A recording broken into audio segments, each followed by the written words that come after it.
And we're live. Greetings, humans. Greetings. And welcome back to another fun-filled episode of Bear here, 29-year veteran of the woods. And today, boy, oh boy, people, do we have a show for you. Here today, I tell you what, it's like 100 degrees outside, but Bear is with you through the heat, through the coolness as well.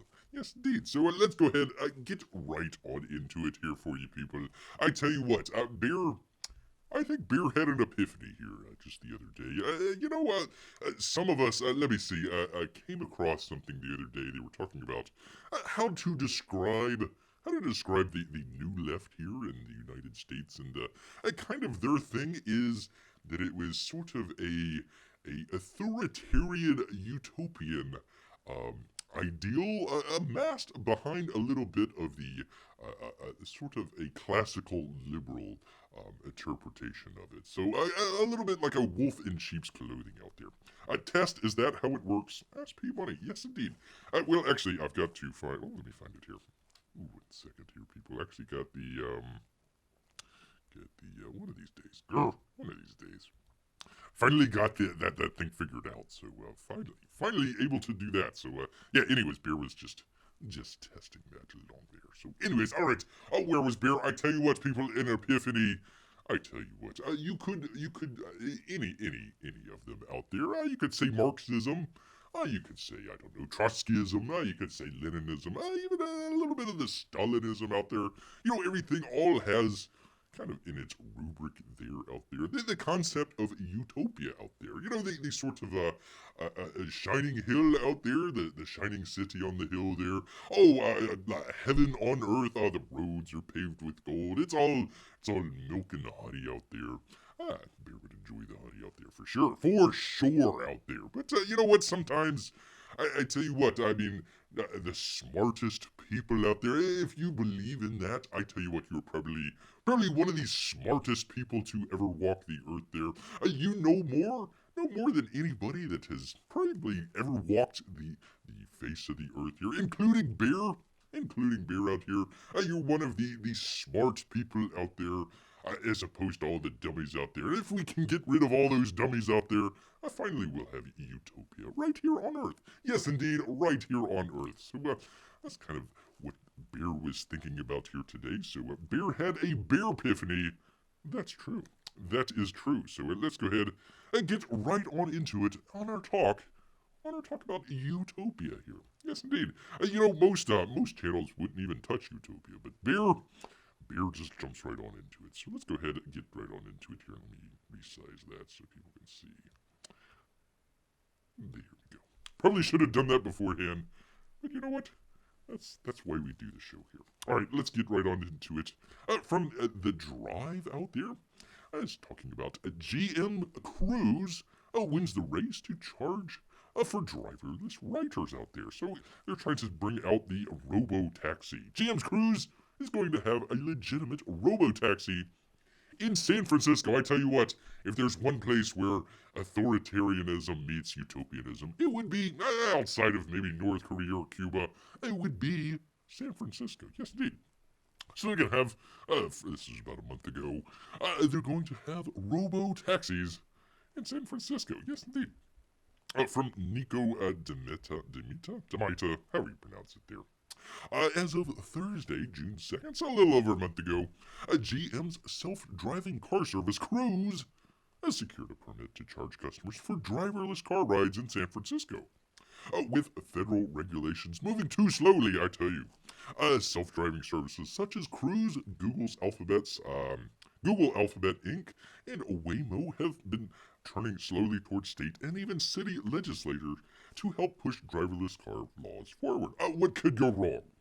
According to Reuters, Cruise took a big step forward in San Francisco and will have up to 30 driverless Chevy Bolts charging customers for rides in just a couple of weeks. The California Public Utilities Commission approved Cruise's permit in a 4-0 vote, people. Just remember that. Beating out Alphabet and Waymo for San Francisco's driverless ride-hailing privileges. Previously, Cruise and Waymo vehicles had been testing self-driving vehicles in San Francisco, but they were either for employees or for free public testing, and had almost always had a safety driver behind the wheel in case of an emergency. Now Cruise can actually charge customers as a fully functioning, remember that people, fully functioning driverless ride-hailing service. Utopia. The resolution marks another important step in that effort, said CPUC Commissioner Clifford Reichstoffen. I hope he is one of the good Germans out there. It allows our staff to continue to gather very important data that will support the development of future phases. Future phases. There will be some pretty strict limitations on when and how cruises driverless taxis will work. Not only will they be limited to 30 miles per hour, they'll be restricted from highways, geo-fenced into areas that avoid downtown, and restrict from driving in harsh weather such as heavy rain or fog, and will only be allowed to operate between the hours of 10 p.m. and 6 a.m. I suppose I don't know, I guess there's not enough people on the road for them to run over. There were some concerns from local police and fire departments about safety. What could go wrong? After incidents of self-driving cruise test vehicles cause safety hazards, such as blocking a fire truck during a 3-alarm fire and allowing passengers to exit the car in the middle of the street. I hope they didn't tip their driverless driver. Another recent incident saw self-driving cruise cars stop unexpectedly, causing a cyclist to crash into it, sustaining injuries. The cyclist lawsuit was settled out of court, a little bit of hush money there, last month. There were also incidents where cruises vehicles were unable to drive outside of the lane marking, which caused issues with parked trucks or cyclists on the side of the road. However, Cruise has apparently fixed all those issues well enough for the CPUC board to approve its permit. While there's still questions surrounding how a completely driverless car can respond to unpredictable human behavior, Cruise's cars apparently lean towards caution. Cruises claims its vehicles are programmed to understand the unpredictability of human drivers and drive incredibly defensively. We're still likely a long way off from fully functioning driverless taxis, maybe a month away, which are able to drive everywhere and anywhere entirely on their own. However, this is the first of many steps to reach that point, and San Francisco residents should be able to partake in some of the city's first official robo-taxi rides in just a few weeks. It's neat. Good to see VM here. Good to see VM. P-Money says, darn, I can no longer break wind in the taxi and blame the driver. Yes, indeed. Well, unfortunately, much like driverless cars here, in addition to Utopia out there, sometimes you can have the greatest plans. You have all the plans in the world. You studied your plans. Everybody agrees with your plans until it hits reality out there. Yes, indeed. All right. Also from the drive, a swarm of self-driving cruise taxis blocked San Francisco traffic for hours. More than a half dozen cruise-branded Chevy Volts were reportedly stuck, blocking lanes for hours. There they are. There are all the cruise vehicles that are just hanging out, just parked. You never know. With a whole gaggle of robot cars out there, maybe they were cruising for chicks. You never know. A General Motors self-driving arm, Cruise, recently secured a permit, we just talked about that, to begin charging for driverless rides around San Francisco in its self-driving robo-taxis. In its short stint on the road, things haven't exactly gone as smoothly as locals would hope. Those utopians out there. Last Tuesday, a swarm of Cruise-branded Chevrolet Bolts malfunctioned simultaneously at the same location, resulting in a blockade of cars across a 4-lane road that reportedly jammed traffic for hours. Oh my goodness. News of these struck Cruise's vehicles was first reported on Reddit? What? Okay, whatever. As several commenters called out the location and the time that it occurred, the cars occupied 3 of the 4 lanes in the intersection of Go and Fulton Streets, pretty busy over there, in San Francisco around midnight last Tuesday, causing passing vehicles to utilize just a single lane to navigate the traffic jam. Well, hopefully maybe they could just pull into the bike lane there. Between 6 and 7 cruise employees reportedly responded to the incident. They first arrived on the scene in around 20 minutes. I had to get that latte first. And put up traffic triangles. Dummy, they were already in traffic. They were blocking traffic, you moron. According to the Reddit post, the rest arrived shortly after and were eventually able to move the cars manually, as the cars were said to be lined up around the corner. Well, all they gotta do is just, take it out of park and push it. It's not that hard. It's not immediately clear what caused the clustering of the vehicles. I'm sure it was utopianism. Cruise did not respond to repeated requests for comment on the matter from the drive. It did, however, provide a statement to TechCrunch on the issue. I'm sorry, the drive. We had an issue earlier this week that caused some of our vehicles to cluster together. While it was resolved and no passengers were impacted, we apologize to anyone who was inconvenienced. It's worth noting this wasn't the first time that the cruise had a vehicle retrieval event for one of its self-driving taxis. Just a week earlier, another group of cruise vehicles became stuck in an intersection less than 2 miles away.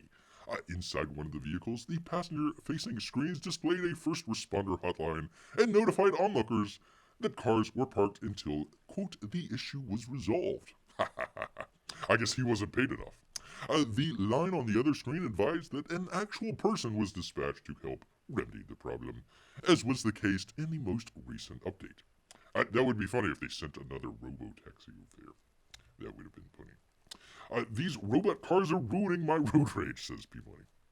Yes, indeed. Let's see. An unverified post on Reddit who claims to be a Cruise employee said that these VREs are something to be concerned about as Cruise expanded its hours of operation.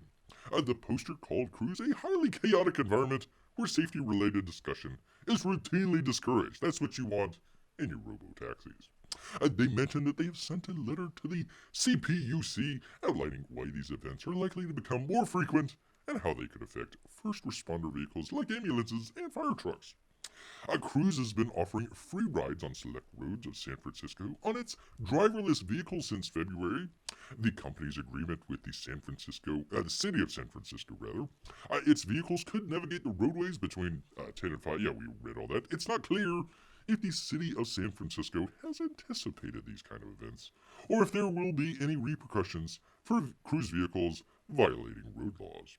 In April, a driverless Cruise vehicle was pulled over by the police for having its headlight out. That would have been interesting. The cop comes up, excuse me, sir, do you know how fast you were going? And the window rolls down, and there's nobody in there. Like, oh, who do I give the ticket to? The company says that it did not receive a citation for that event. Well, there was nobody to give it to. There was nobody to give it to. Yes, indeed. Well, it's unfortunate. It's unfortunate like this that you have these utopian dreams of driverless taxis, and it all just kind of comes crashing down. Crashing down. Literally in this case. A self-driving Cruise taxi crashes with passengers on board. The San Francisco Fire Department confirms to us that the driverless Chevy Bolt was carrying 3 rear-seat passengers. And by the way, this is Victoria Scott. We'll get back to this person in just a moment. The past 30 days have been some of the most chaotic ever for Cruise. Not only has it been under public scrutiny for its pack of driverless cars blocking roadways in San Francisco area, but one of the company's automated Chevrolet Bolt taxis was also involved in a crash that resulted in rider injuries. The autonomous car made an unprotected left turn and was hit by what else would be in San Francisco, a Toyota Prius, on June 3rd, although the accident wasn't reported until Wednesday. When reached for comment by the drive, the San Francisco Police Department explained that the Cruise vehicle had 3 passengers, all in the back seat. That'd be crowded. While the Prius had 2 occupants in total. This happened one day after California began allowing the company to charge fares to the general public. They couldn't even go one day. Couldn't even go a day without crashing. According to the incident report, Cruise filed with the DMV, the Cruise taxi was making a green light left turn from Garrely Boulevard onto Spruce Street in downtown San Francisco. By the way, By the way, wasn't the other... Hold on 1 second here. 1 second here. Didn't they say that they couldn't... They had it in here. I knew they did. Yeah, geo-fence into areas that would avoid downtown. And then here you go. Where was it? In downtown San Francisco. It began to turn and stopped in the middle of the intersection, presumably noticing the Toyota headed for it. The Prius then hit the rear right of the Chevrolet Bolt. What? That doesn't make any sense. How did it... whatever. Cruz explained that afterward, quote, the occupants of both vehicles received medical treatment for alleged minor injuries. GM incident report points out that the Prius was speeding at the time. The Prius? Are you kidding me? And it was in the right turn lane before heading straight and hitting the Bolt in the rear, apparently. I guess. I don't know. No arrest or citation was issued at the time of the initial investigation, which is still ongoing. Yes, indeed. Let's see, scrolling down here. Unfortunately, the easy solutions may not be at hand for either the accidents or the continually halting cars in lost end intersections, according to Wired. The stranded Chevrolet Bolts seen across the city are likely part of a systemic problem. It must be white supremacy. Cruz faces with the, the two-way data connections the cars need to operate. A loss of the data link not only seemingly stops the cars in their tracks, but it also potentially violates the law that allows them to operate without a driver in California. The accident also remains an open question until whether the NHTSA or the San Francisco Police Department shares the results of their investigations, as Cruz is internally and likely will not be available to the public. And why would they? They're murderous cars roaming the streets at night at San Francisco. Yes, indeed. So once again, utopianism, just right outside the clause there. Just right outside the clause, unfortunately. P. asks, I hope the cop asked the robot car for their license and insurance. And, of course, insurance as well. Yes, indeed. By the way, wasn't going to make too big of a deal about it or anything like that, but Mr. Victorious Scott here is transitioning along here, kind of interesting. Which transitions, people, into our latest story here. This is bounding into comics. We were talking a little bit about Ezra Miller and the Flash the other day, and their ongoing saga that's going along with that. We don't need a repeat of a whole lot of that. But Twitter activists, what other kind are there? A call for Umbrella Academy actress, what's her name? Ellen Page, to replace Ezra Miller as the Flash, following Twitter brands of Jordan Peterson and Dave Rubin. Oh my goodness. Numerous Twitter activists called for Umbrella Academy, Academy actress Ellen Page, who now claims to be a man, and calls herself Elliot Page, to replace Ezra Miller as the Flash, who claims to be like a woman, I think, or they, them, or so. So it's kind of interesting. The call for Page to replace Miller came amid Twitter banning psychologist Jordan Peterson for hateful conduct after he tweeted, remember when pride was a sin? I'm sure Mike Miller remembers that. And Ellen Page just had her breast removed by a criminal physician. So that, unfortunately, violated Twitter's rules against hateful conduct. I guess. I don't know. Peterson addressed the banning on his YouTube channel, saying, in response to the decision of an actress or actor named Ellen or Elliot Page, I am employing this awkward and impossible naming style, because it now apparently mandatory, and probably doing it wrong nonetheless, as you're doing it wrong the whole point of what is being made mandatory. But also, I'm trying to make a point. Yes, indeed. Robot cars are white supremacists? Where were they on January 6th, rather? I don't know. I don't know about that. Moving on here, because this isn't important here, but as the controversy surrounding Twitter banning both Rubin and Peterson for calling Ellen Page, numerous Twitter activists began calling for Page to replace Miller in the upcoming Flash film. CBR editor Lazara, whatever, I don't care. I just want to take this moment to say Elliot Page would make a great Barry Allen, in case there was an ever need to, cast a new Flash for whatever reason. There you go. I'm trying to. It kind of looks like I guess like Justin Bieber a little bit. I don't know. I'm trying to like put the face to something. Another Twitter user out there. I feel like some people are just fan casting Elliot Page as the Flash because they like him, her, and want to get rid of Ezra Miller. But I genuinely think she could pull it off. Yes, indeed. There you go.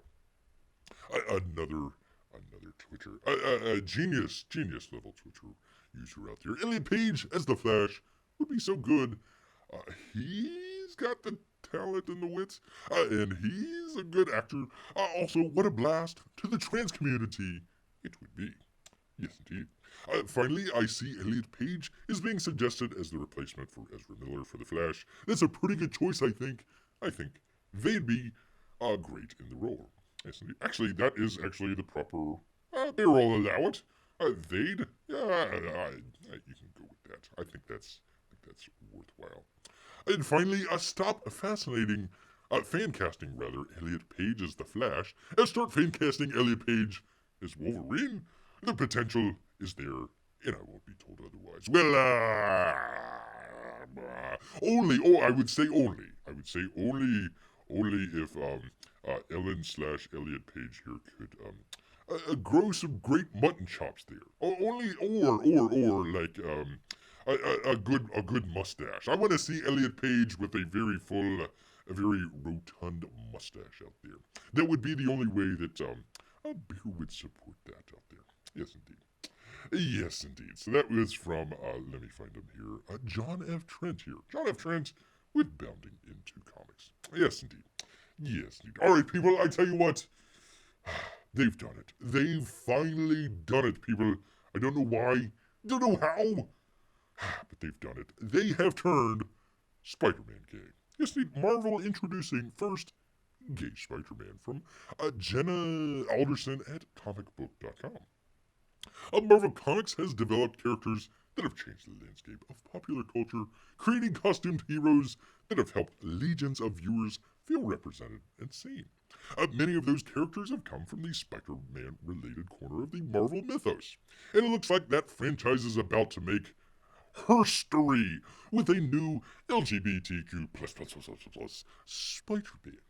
Marvel recently unveiled the details of Edge of Spider-Verse number 5, the September issue of the upcoming larger crossover event, The End of the Spider... Actually, I've got this... Hold on one second.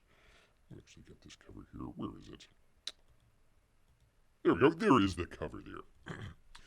Marvel recently unveiled the details of Edge of Spider-Verse number 5 in the September issue of the upcoming larger crossover event, The End of the Spider-Verse. Oh my goodness. Let me take a drink out of that one.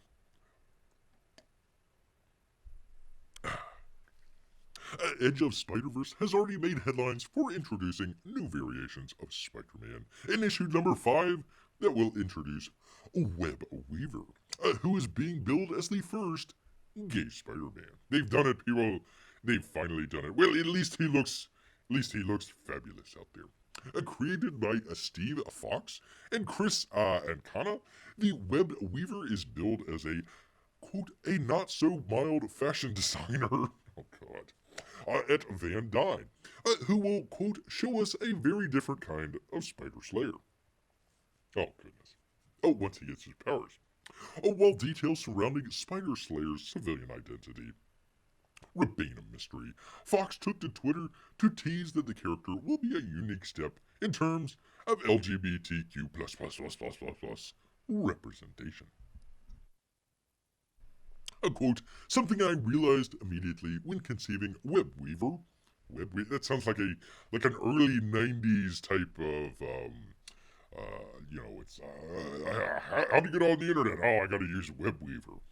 Is that he can't and shouldn't represent all gay men, Fox wrote. No single character can. His fearless femme identity? is central to who he is, but it's not the story, which you can experience for yourself in September. Oh, wow, what a way to lead that into it.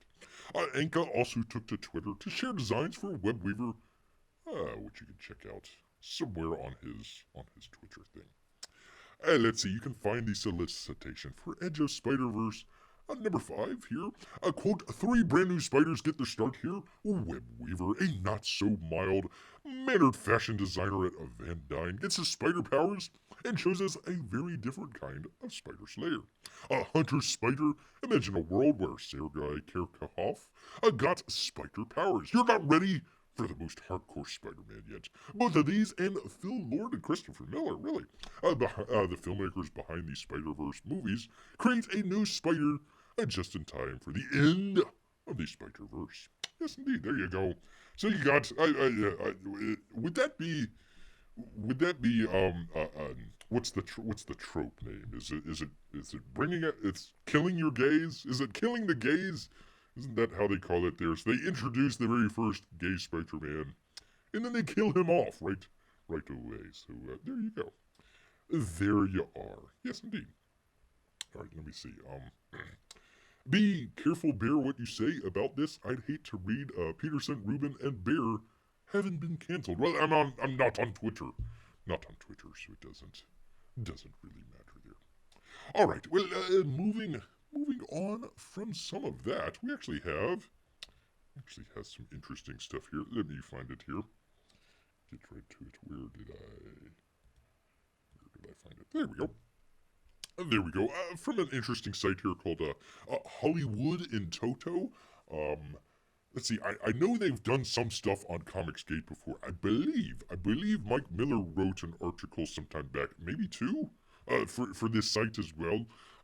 Talking about some stuff, and I remember they talked about Uncle E as well there. He had a little bit of an issue that they were kind of lumping in, Christian Toto doesn't know too much about Comicsgate, so he was lumping them in with like Doug TenNapel and stuff like that.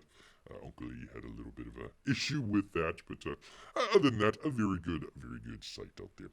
Gina Carano, Disney basically put my life in danger.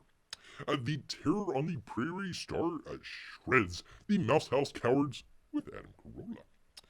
Let's see. Gina Carano refused to be canceled. Now she's calling out those who tried erasing her in the first place.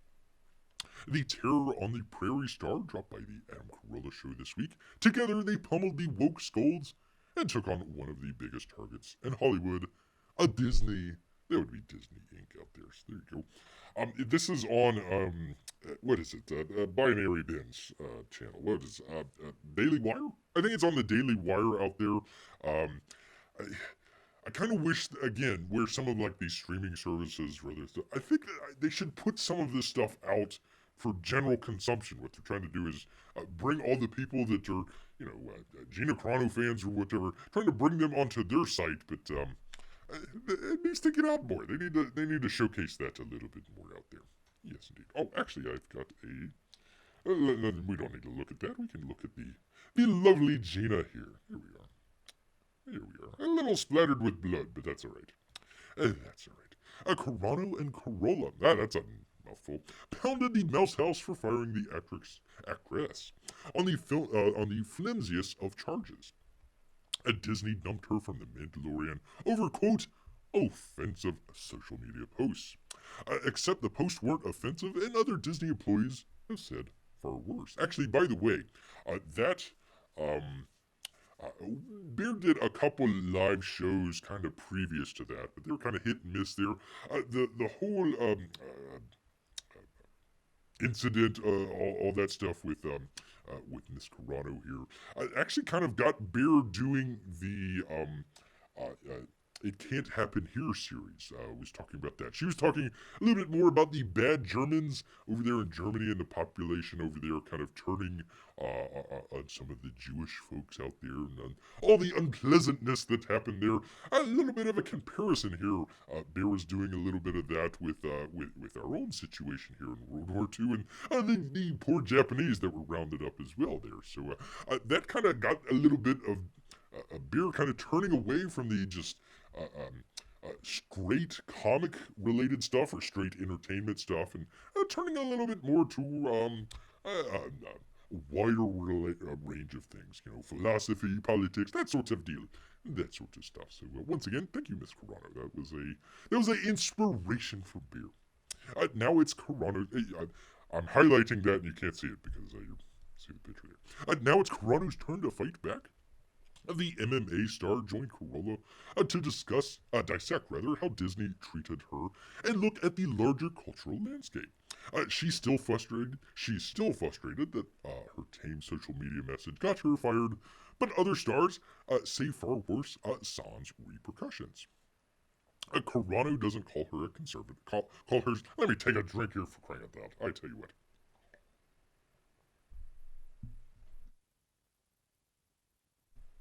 Gotta wet the whistle. Carano doesn't call herself a conservative, but she's willing to question progressive groupthink. There you go. That's all we ask. Corolla argued it's not about any one statement uttered by a given star. It's about their political leanings. He proved his point by comparing free speech to hot dogs. Hot dogs. If person A likes ketchup on their hot dog and person B prefers mustard, no one bats an eye. Well, I tell you what, if you put ketchup on your hot dog, dang it, beer is just gonna disown you. There's only mustard, gosh darn it. It's a difference of opinion, Mr. Corolla says. In today's culture, stating select options is a talent. When you say, quote, I'm not for masking kids or school closures, they go, oh, you've tipped your hand, you're a Republican. You're one of them. You need to be canceled, Corolla explained. You disagree with us politically. This has nothing to do with hot dogs. Stars like Bette Miller and Alec Baldwin. Is he still out? Is he still free, Alec Baldwin? I tell you. Say and do literally terrible things without a hint of professional punishment. Both are rocked rib liberals. They're on our team, but we can't say it out loud because it's Hollywood. And we have to pretend we don't engage in McCarthyism. But we do. We found out you're not one of us, and you must go, Corolla said. Carano moved the conversation from the culture at large to the culture at large, a divided time when people can say horrible things about people in power sans consequences. All of Hollywood for the past 4 years, they've been sending President Trump death threats over Twitter. Hollywood made this environment, Carano said. Yet most stars avoid Twitter suspension, let alone blowback from industry peers. Oh, you're allowed to speak to a president this way. You're allowed to be political unless you're coming from somewhere we don't agree with. And then we're going to take your job. We're going to harass you, Carano said. Her social media accounts defied liberal groupthink on election fraud, freedom of speech, and more. Oh, we'll have a little bit of talk about election fraud here shortly. That placed a juicy target on her back. My agency dropped me, she added. They're all just, kitty cats. They're all just a bunch of kitty cats, Corolla said. Disney's attempt to destroy Carano's reputation had real-world consequences, she argued. Disney publicity put it out there that I was, at a really bad time, a really dangerous time to say it, that I was not tolerant of other races and religion. They basically put my life in danger, Carano said. Carano's story had a happy ending, thanks to Daily Wire, which produced Terror on the Prairie. Corolla and Carano both work on the right-leaning empire that now delivers entertainment content along with news and opinion. It's nice that these outlets are popping up to take people who have been canceled or semi-canceled. There's a place to go and create. Well, you can always come here to the old Comics Gate. Yes, indeed. I want to see Gina face Mickey Mouse at a UFC fight. Oh, that would be a winner. I put ketchup on my hot dogs. Pete Money. I tell you what. Dry ribs, grilled cheese, and chicken nuggets. Oh, maybe chicken nuggets, but Pete Money. I tell you, sir. I don't know. Might have to disown old Pete Money here. Might have to indeed. All right, let me go back to the thing with the thing. And with the thing here, let me find where I am at. Because actually we had a while P Money's here, we actually had a very minor campaign update here. Get to it here real quick. find it here. You 1 second. Basically, it was, I think we mentioned this. I think this was mentioned either on the video or maybe earlier on or something like that. I don't know. It sounds like maybe he forgot to add it or something like that. I'm not sure. Bear did see it on there. It's just, he's not overseas, so he didn't click on it or anything. Just added upgraded to Gemini Mailer add-on. From your boy Zach out there. Hi everyone, hi you boy. I forgot to add this option to the campaign, but it's there now. Domestic backers automatically get Gemini mailers since we can use media mail, but international backers get a bubble mailer as the default packaging. However, for an extra $10, you can get your international shipment mailed in a Gemini mailer. There you go. Thanks. And Richard, P.S.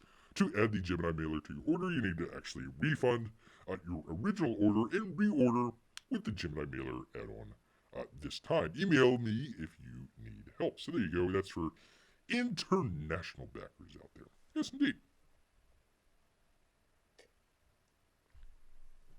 There we go. So actually, that kind of gets Bear into a little other. Oh shoot, I forgot to.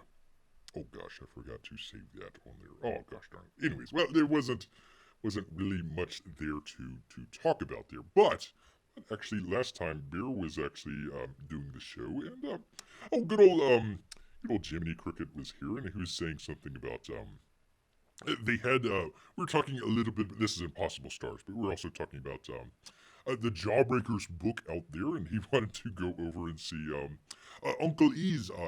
He actually Ethan started streaming about the same time Bear was ending there. So, oh, okay, go ahead, do whatever. I hadn't really kind of, number one, really paid attention to a lot of the stuff here lately. A lot of the streams have been just kind of, I don't know what you would call it, kind of a hangout stream, I suppose, or just kind of a,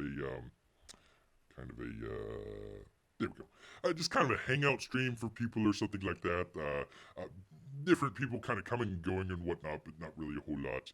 Other than maybe a campaign coming up or something like that. Not really a whole lot of stuff that was going on. So Bear just kind of checked it out a little bit on a lark there, just a little bit.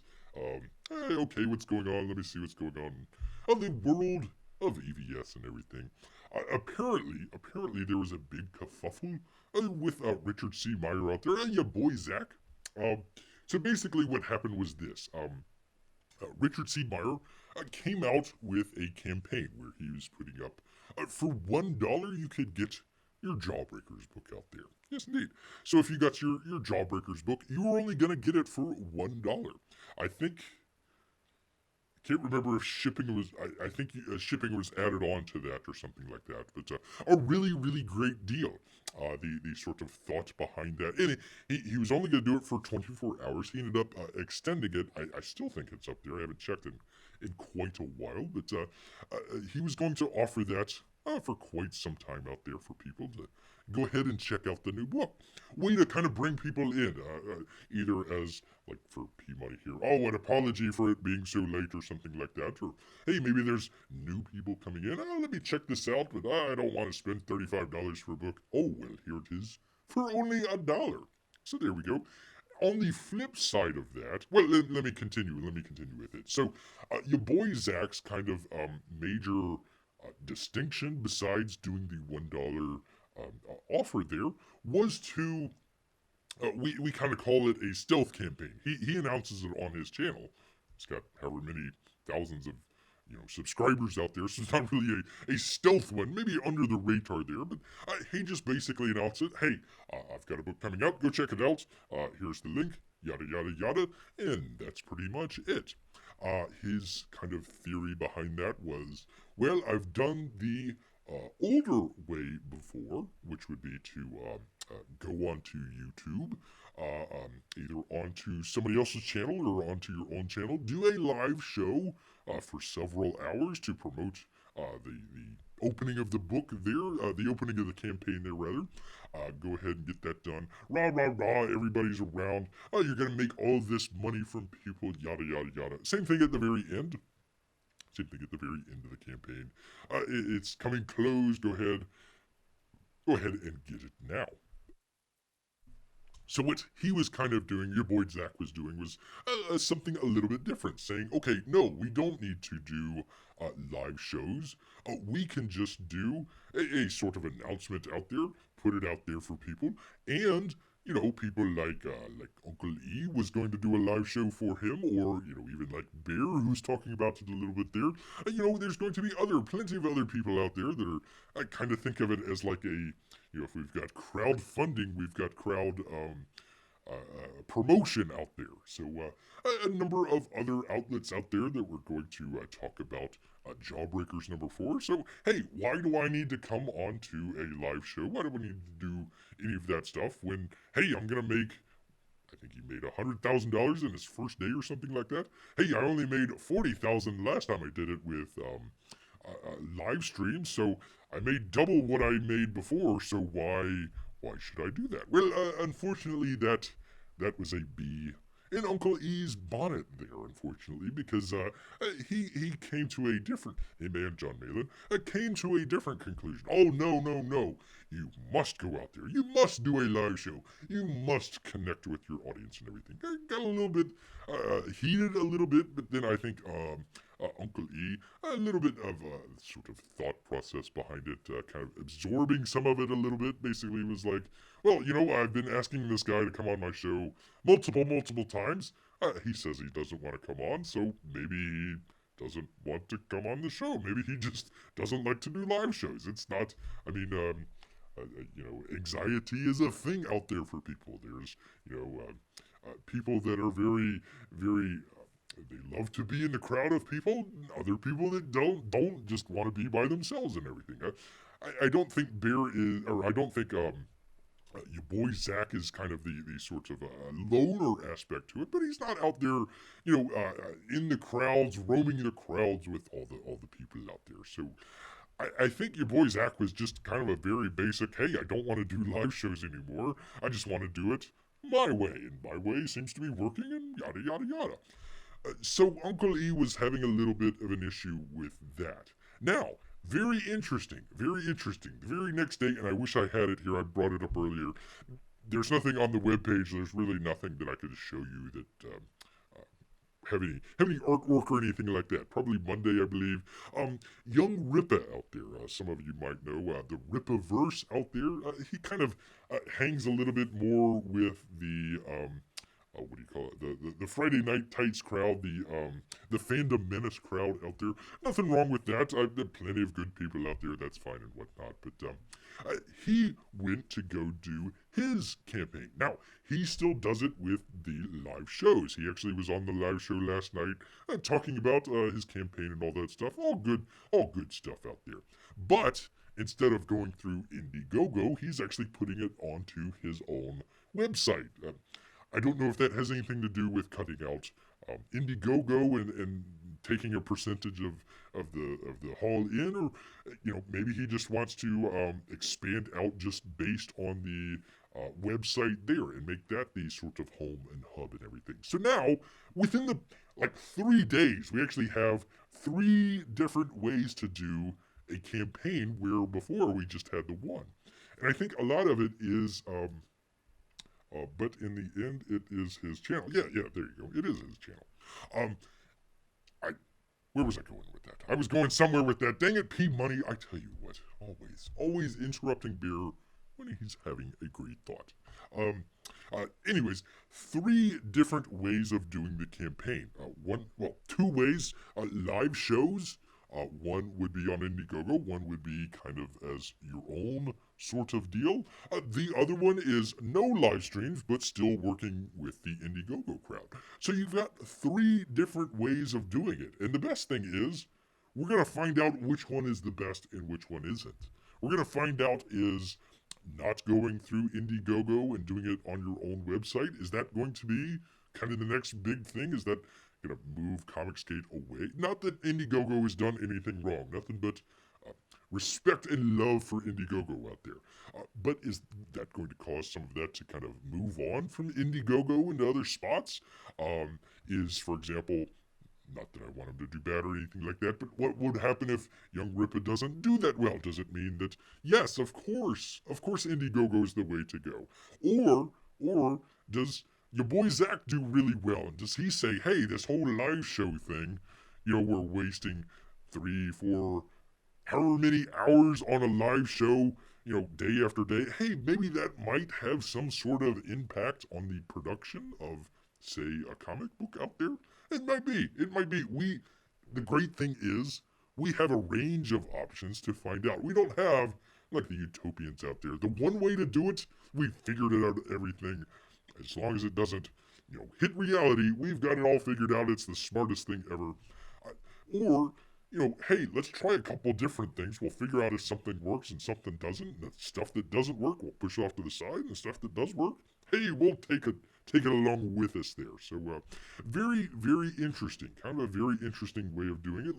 Like P Money says, his own channel, his own way of doing it. So I was a little bit kind of Bear didn't really say anything in the channel, just kind of wanted to watch and kind of see what was going on, kind of some of the responses out there. A lot of people were kind of aggravated with your boy Zach, saying, oh, he was, some sort of, I don't want to say traitor or anything like that, but oh, he's turned his back, all this and that.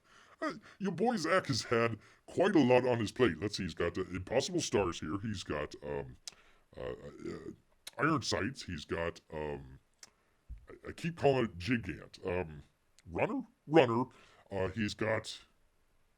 There's another one in there somewhere. So he's got like 4 or 5 books up in the air, and sorry, P Money, but most of them, 90% of them, are delivered and delivered well. I think Graveyard Shift 3. Excuse me, Jawbreakers 3 and Expendables were the 2 late books, and it's unfortunate for that, and hopefully, I think he's learned his lesson, because a lot of the stuff, like for example here on the Impossible Stars one, he had that already ready to go in the bag. There's only a couple more pages left, just need to be colored, lettered, sent to the printer. It wouldn't be that much of a delay from when he launched the campaign. I don't think it would take a year. I think he had it coming out, I want to say, relatively soon, fall, winter, something like that. So pretty quickly here. All right, let's see. P Money says, let's see here. I'm on the fence about the whole thing. On one side, Zach can use his channel however he feels, of course. On the other side, I do think live streams have their value. They do. That's why Bear's doing one right now. That's why. I use Talking Bears to learn how to do YouTube channels in which comics to read. There we go. That is the sign of quality out there. But again, it was kind of on a lark. Actually, P Money was the one that wanted Bear to do the campaign review for Jawbreakers 4 out there. Literally, Bear doesn't hardly ever go to your boy's channel. I've only seen a couple of videos on there. People say, oh, Bear's just copying what your boy's doing. Bear's only seen a couple of videos, and if anything is copied, it's by happenstance.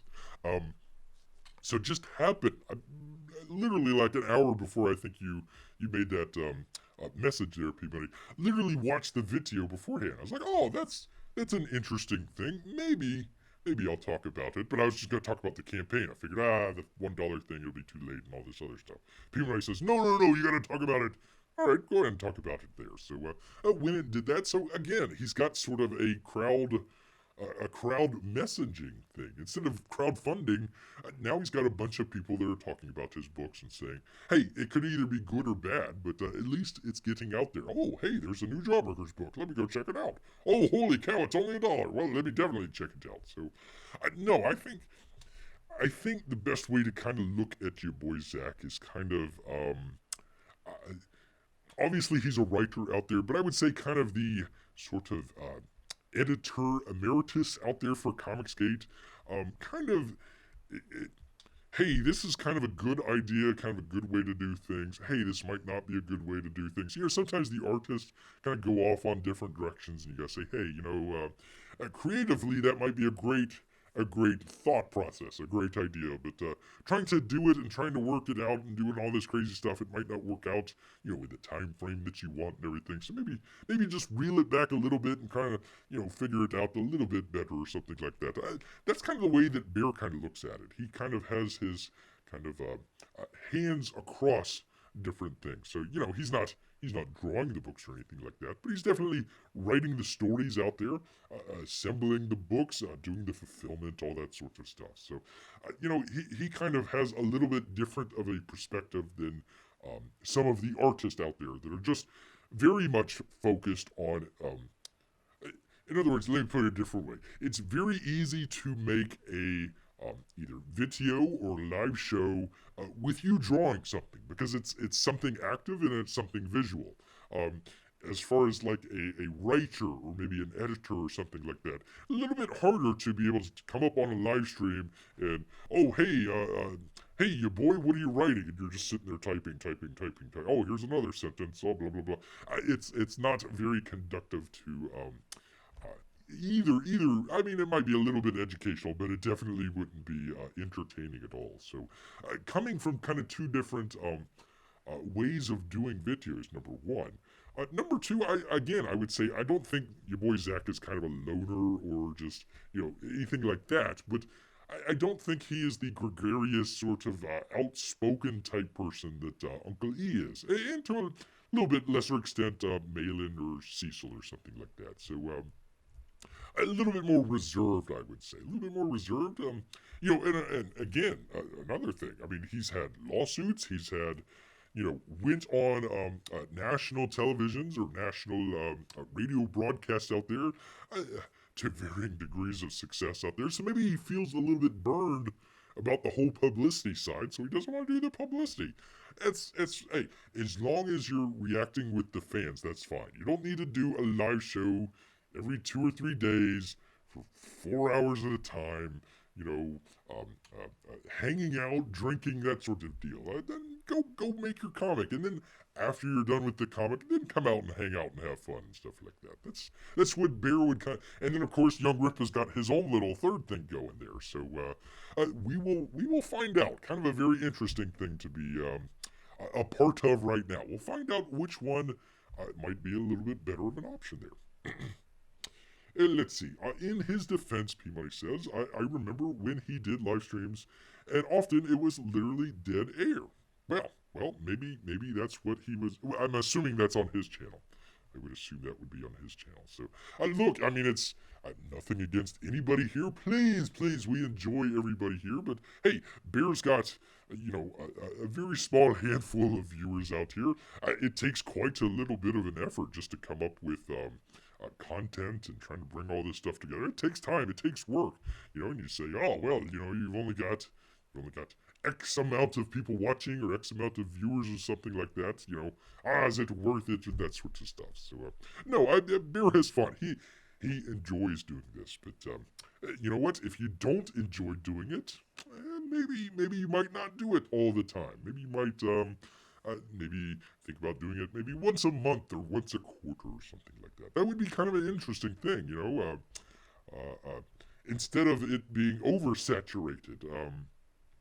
Have it where, your boy Zach's coming on. Oh, well, that's gonna be a live show right there. We haven't heard from him in quite a while. Well, let's see what that's all about. So you never know.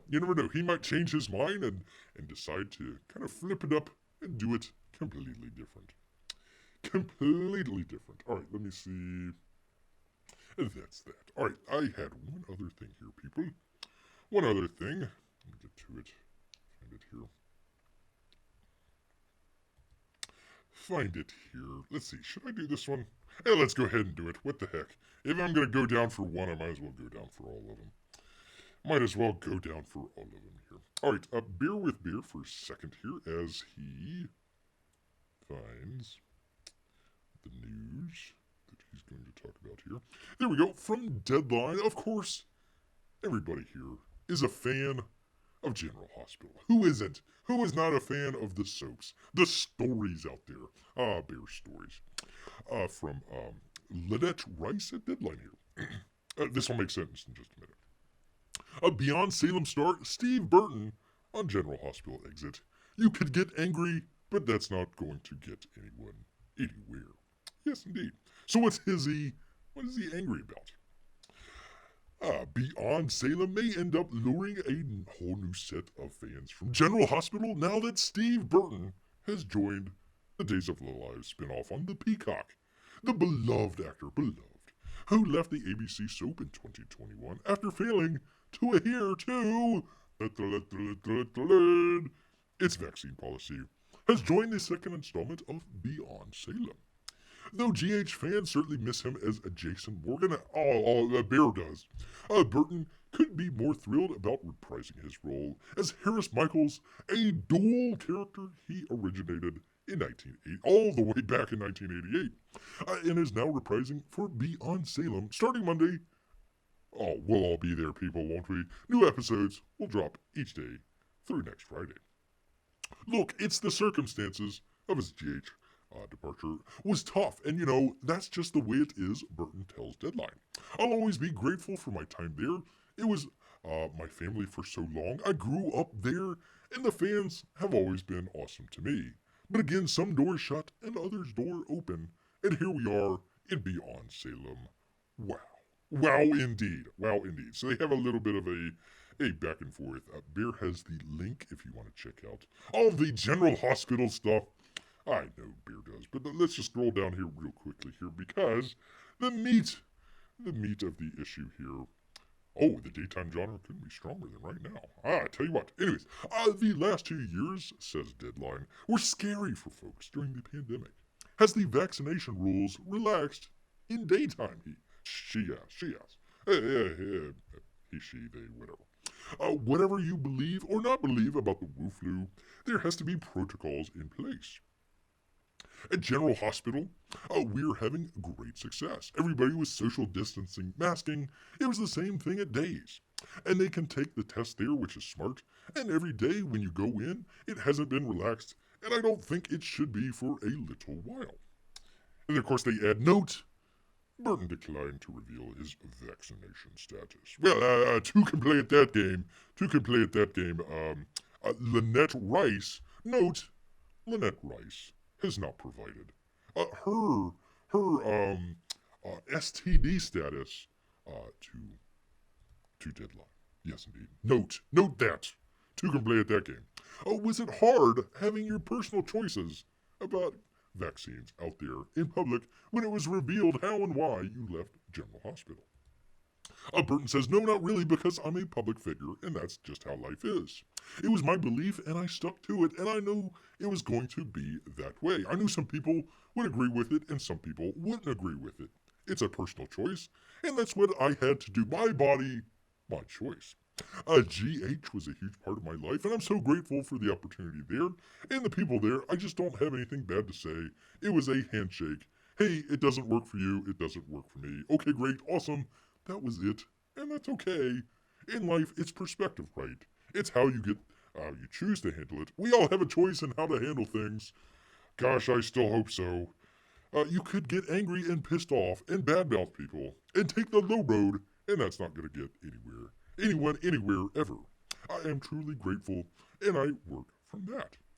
But your character just got married, Deadline says. Yeah, and it's bad timing. The timing could have been better, for sure. Unfortunately, one day you're stepping into the elevator. You might be coming back maybe next season or a couple seasons from now. You're just taking a little vacation. And then other days you think you're stepping into the elevator and the elevator's not there. It's just the shaft, and you fall all the way down the elevator shaft to your death, and you're never coming back. That would be a was that Friends? I think that was a Friends episode. There you go with what was his name? Matt LeBlanc. I forget his character name there. Wasn't he like a soap actor there on the show? I think so. I will say it was. TV still has soap operas. Peabody. Well, of course. That's all Bear watches in the daytime. Crying out loud. P-Money, says Jimmy Cricket. Good to have Jimmy here.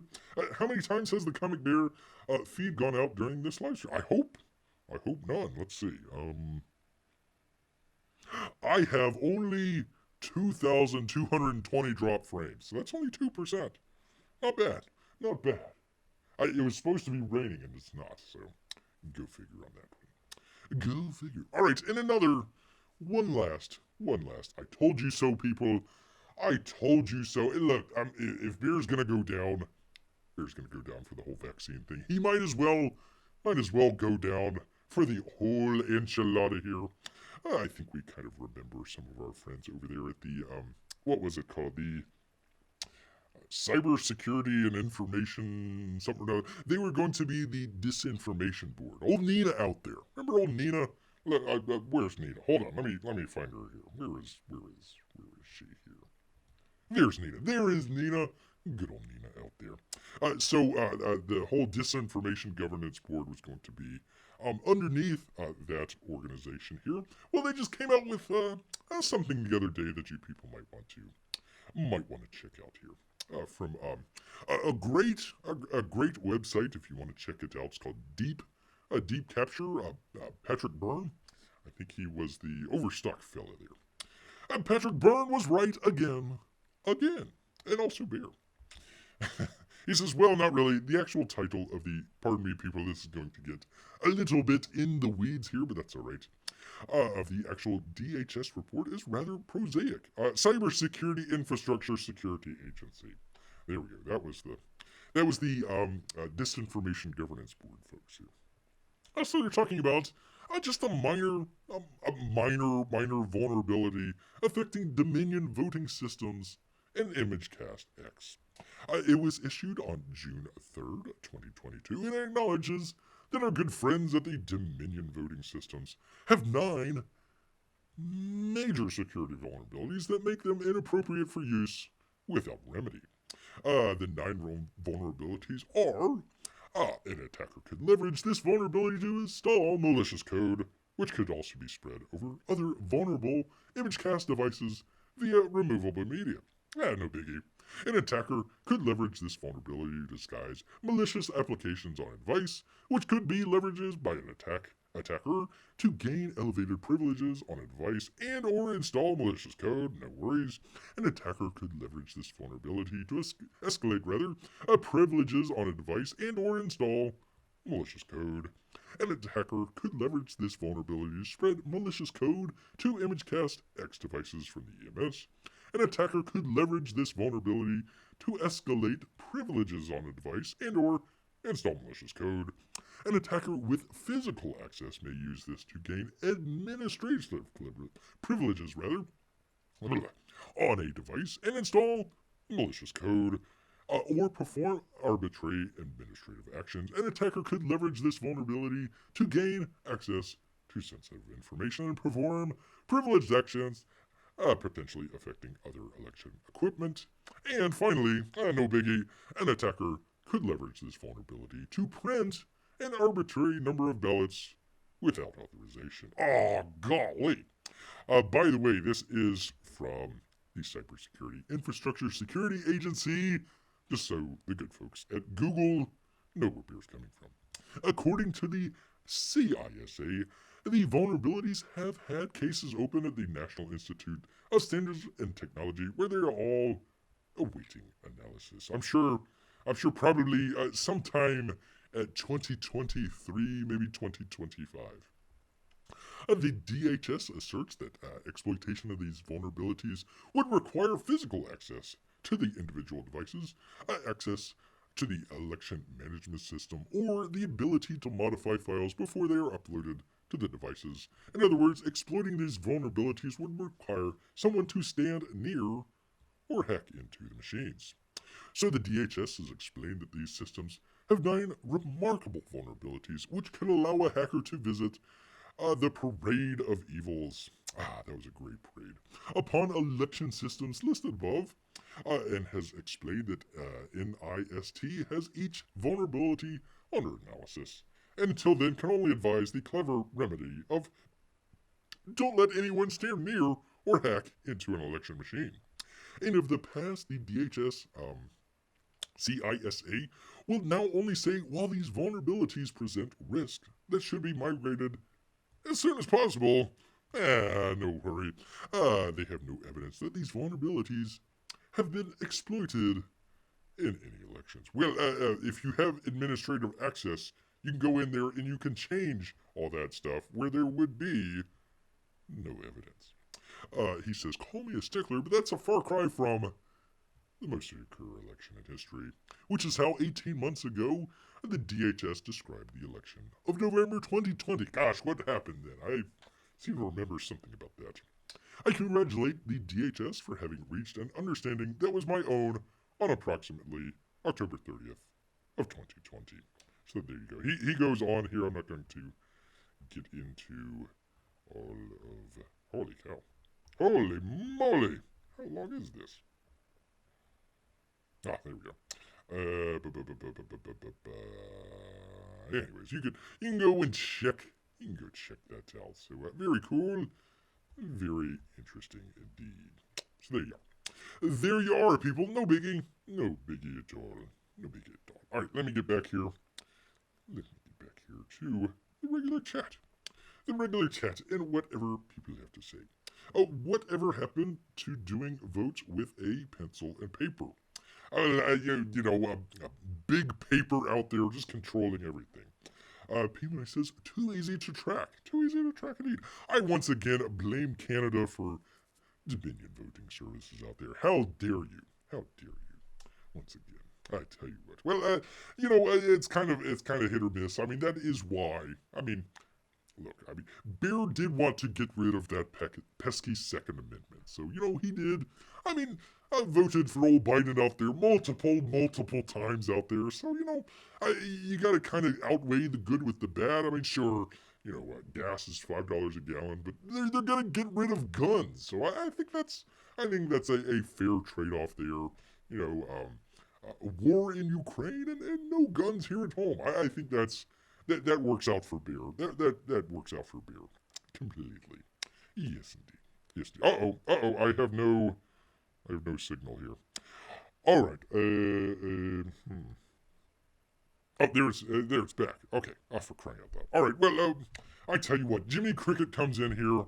All of a sudden, Bear gets all this sort of stuff going wrong. So let's go ahead and wrap it up here before it just goes completely to junk here. I want to thank Jiminy Cricket for showing up. I want to thank. Oh, by the way, I keep forgetting about this, Jiminy. Bear keeps forgetting your email.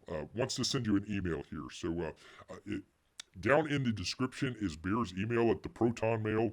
Just send Bear an email there. I want to talk to you a little bit about maybe doing something as like for the live stream here, maybe like a title page or something along those lines or something like that. So I just want to talk to you about that. So gosh dang it, YouTube is not receiving enough video. Oh, for crying out loud. All right, well, once again, people, I apologize about everything. Good to see P-Money. Good to see Jiminy Cricket. Good to see VM. Good to see other Russian bots out there. And our lurkers as well. Yes, indeed. Don't blame the cricket.